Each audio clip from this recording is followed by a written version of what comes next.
ইছলাম ধৰ্মাৱলম্বী লোক অপৰাধী নেকি? সাংস্কৃতিক শোভাযাত্ৰাৰ যোগেদি মুছলমান সম্প্ৰদায়টোক অপৰাধী হিচাপে প্ৰমাণিত কৰিব বিচৰা হৈছে নেকি?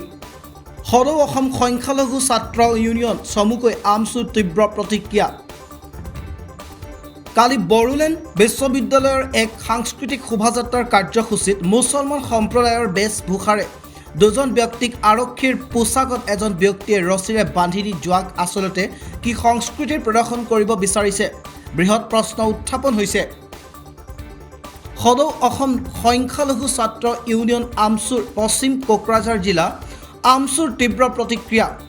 যোৱাকালি হৈ যোৱা বড়োলেণ্ড বিশ্ববিদ্যালয়ৰ সাংস্কৃতিক শোভাযাত্ৰা এখনত দুজন ব্যক্তিক মুছলমানৰ বেশভূষা পিন্ধাই সমগ্ৰ মুছলমান জাতিটোক অপৰাধী সজাব বিচৰা ঘৃণনীয় কাণ্ডক তীব্ৰ ভাষাৰে গৰিহণা জনাইছে আমছুৱে। আচলতে বৃহৎ প্ৰশ্ন উত্থাপন হৈছে, এয়া আচলতে হৈছিল কি? বিশ্ববিদ্যালয় এখনৰ দৰে পবিত্ৰ স্থানত সাম্প্ৰদায়িক পাঠ পঢ়োৱাৰ কাৰ্য ভৱিষ্যতৰ বাবে এক অশনি সংকেত। উক্ত ঘটনাৰ উচিত তদন্তৰ দাবী আমছুৰ। অন্যথা বিশ্ববিদ্যালয় ঘেৰাও কাৰ্যসূচী ৰূপায়ণ কৰিব বুলি হুংকাৰ প্ৰদান কৰে আমছুৱে। যোৱাকালি বড়োলেণ্ড ইউনিভাৰ্চিটিত এক সাংস্কৃতিক শোভাযাত্ৰা ওলোৱা হৈছিলে। এই সাংস্কৃতিক শোভাযাত্ৰাত আমাৰ মুছলমান সমাজক হেয় প্ৰতিপন্ন কৰা হৈছে আমি দেখিবলৈ পাইছোঁ। কাৰণ দুজন ল'ৰাক মুছলমান সজাই টুপি পিন্ধাই পুলিচেৰে কোবোৱা হৈছে। ইয়াক আমি তীব্ৰ বিৰোধিতা কৰিছোঁ আমছুৰ ফালৰ পৰা। ইয়াক আমি কেতিয়াও মানি ল'ব নোৱাৰোঁ। এটা শিক্ষা অনুষ্ঠানত য'ত শিক্ষাৰ আলো দিয়া হয়, ন্যায় নীতিৰ শিক্ষা দিয়া হয়, সেই শিক্ষা অনুষ্ঠানত যদি সাম্প্ৰদায়িক পাঠ পঢ়োৱা হয়, এয়া কেতিয়াও হ'ব নোৱাৰে। আমি আমছুৱে সদৌ অসম সংখ্যালঘু ছাত্ৰ ইউনিয়ন আমছুৱে কেতিয়াও ইয়াক মানি ল'ব নোৱাৰোঁ। ইয়াৰ বিৰুদ্ধে আমি তীব্ৰ গৰিহণা জনাইছোঁ।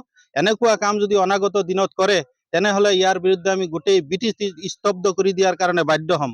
কাৰণ মুছলমান সমাজক হেয় প্ৰতিপন্ন কৰি থকাটো আমি আমছুৱে কেতিয়াও মানি ল'ব নোৱাৰোঁ। আমছুৱে অকল বেয়া মুছলমানসকলে অকল বেয়া কামেই নকৰে। আজিৰ দিনত এই কম্পিউটাৰৰ যুগত, এই কম্পিটিশ্যনৰ যুগত মুছলমানসকলে সকলোৰে লগত মিলা প্ৰীতি কৰি চলাৰ কাৰণে শিক্ষাৰ ক্ষেত্ৰত অধিক গুৰুত্ব দিছে। আমি আমছুৱে এটা শ্লোগান দিছোঁ, ঘৰে ঘৰে শিক্ষা তেতিয়াহে ৰক্ষা।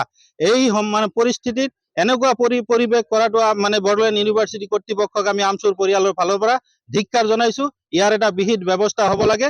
লগতে আমি আমছুৰ ফালৰ পৰা দাবী জনাইছোঁ, BTC চৰকাৰ তথা BTC প্ৰশাসনক দাবী জনাইছোঁ, ইয়াৰ ওপৰত আপোনালোকৰ হস্তক্ষেপ হ'ব লাগে। নহ'লে কিন্তু আমি কেতিয়াও মানি নলওঁ। অনাগত দিনত যদি বড়োলেণ্ড ইউনিভাৰ্চিটিত এনেকুৱা কাৰ্য কৰে, আমি বড়োলেণ্ড ইউনিভাৰ্চিটি ঘেৰাও কাৰ্যসূচী ল'ম। আমি আমছুৱে কেতিয়াও হাত সাৱটি বহি নাথাকোঁ। এয়া আপোনালোকৰ মাধ্যমৰ যোগেদি আমি স্পষ্ট ভাষাৰে প্ৰকাশ কৰিব বিচাৰিছোঁ। ইয়াত যদি কাৰোবাৰ কোনো কষ্ট হৈছে আমি একো ধৰিবলৈ নাযাওঁ। কাৰণ আমাৰ জাতিক, আমাৰ সম্প্ৰদায়ক হেয় প্ৰতিপন্ন কৰিব আৰু আমি আমছুৱে হাত সাৱটি বহি থাকিম, এইটো কেতিয়াও সম্ভৱ হ'ব নোৱাৰে। আমি ইয়াৰ তীব্ৰ বিৰোধিতা কৰিছোঁ। মুছলমান সমাজক এনেকৈ যে অনাগত দিনত যাতে হেয় প্ৰতিপন্ন কৰা নহয়, তাৰ কাৰণে আমি সকীয়াই দিছোঁ। ষড়যন্ত্ৰ থকা বুলি আমাৰ সন্দেহ হয়।